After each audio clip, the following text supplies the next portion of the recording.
guys, Kristin LaVanway here, enjoying one of the last few cool days we have before it becomes a sweltering inferno here in Phoenix. Hope you're enjoying your day too. This is my house. I've lived here for about 2 years now, but the house I owned before this, I bought in June of 2006, which turned out to be the absolute worst ever month in the history of Maricopa County, the worst months to buy a house, as many people experienced. Hey, but I was getting a divorce, you know, it seemed like a good idea at the time.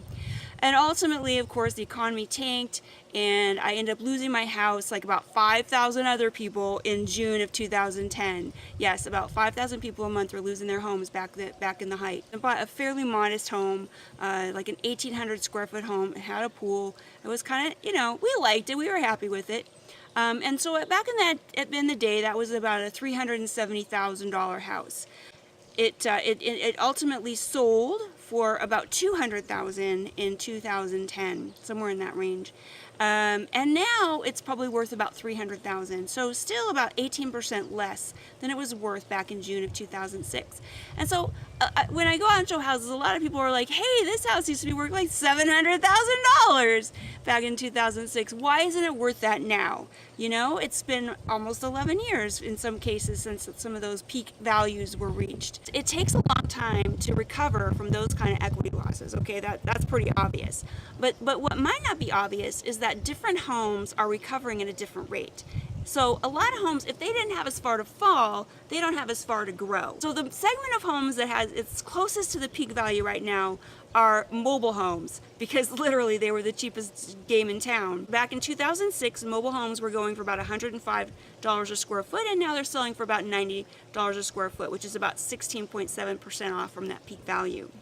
On the other end of the scale, the homes that are still the farthest away from their peak values are what a lot of people called the McMansions back then. You know, these giant dog houses that were production homes, not custom homes.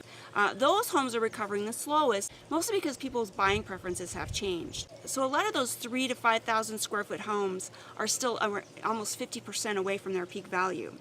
The segment of housing that's grown the fastest over the last 12 months are condos and townhomes. People are getting priced out of the single-family home market as $200,000 or less is disappearing, as I keep saying over and again.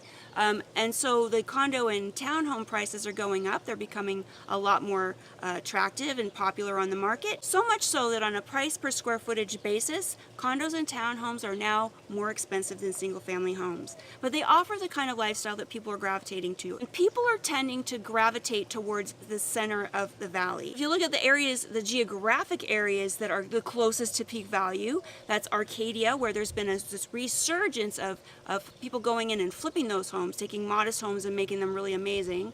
And then Central Phoenix with all the growth and activity and the vibe that's going on down there. And then Old Town Scottsdale. Those three areas are all less than 20% away from the peak. Central Phoenix is only 15.6% away from its peak value, and values in Central Phoenix increased by 6.8% in the last 12 months.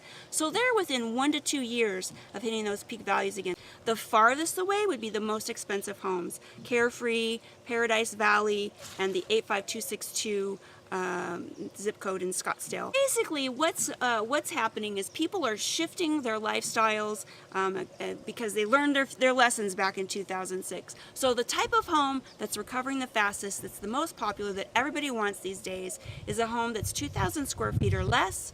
It's affordable, and it's located centrally, like near Central Phoenix. People don't want to drive, they don't want a big giant house, they want to live within their means. There are definitely areas of the valley where you're going to see those 2006 prices again, but some of those higher priced areas, it's going to be years and years, maybe even a decade or more before they hit those peak values again. So if you're looking at your house value and thinking, well, when is my house going to be worth 2006 values again? Well, you know where to find me, KristinHereInPhoenix.com. That's where. Shoot me your address, and I'll give you kind of a heads up on where you are and where you might be in the next few years. Make it a good one. Enjoy the cool weather while you can. These days are numbered.